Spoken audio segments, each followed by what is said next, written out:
Bonjour et bienvenue sur cette vidéo qui va vous faire découvrir ce qu'est une chronophotographie. Alors derrière ce nom un peu barbare se cache une technique qui est en fait très simple.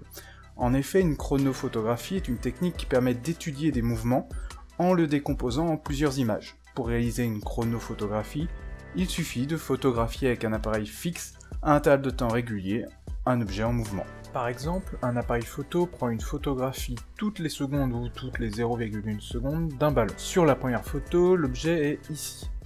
Son mouvement débute, il se trouve ici sur la deuxième photo. Etc. etc. On continue jusqu'à ce qu'on souhaite arrêter la prise de photographie. En superposant l'ensemble des photographies, on obtient la chronophotographie. Alors, quelles informations peut-on tirer d'une chronophotographie ?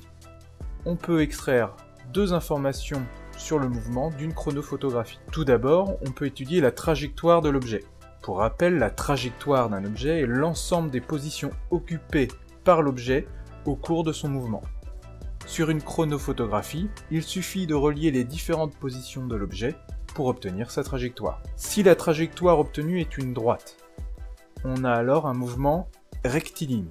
Si la trajectoire est un cercle ou un arc de cercle, le mouvement est circulaire.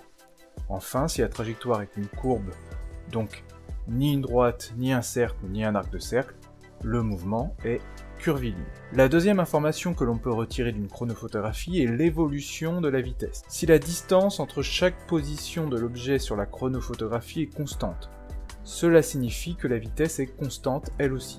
Le mouvement est donc uniforme. Si la distance entre chaque position augmente, cela signifie que la vitesse augmente, le mouvement est dit accéléré. Enfin, si l'espacement diminue, la vitesse diminue et le mouvement est ralenti ou décéléré. Pour caractériser complètement un mouvement, il faudra donc préciser sa trajectoire et l'évolution de la vitesse. Voici un exemple. On veut caractériser entièrement ce mouvement. On peut voir que la trajectoire est une droite. Le mouvement est donc rectiligne. On peut voir que la distance entre chaque position de l'objet est la même. Cela signifie que la vitesse est constante, elle ne varie pas. Le mouvement est donc uniforme.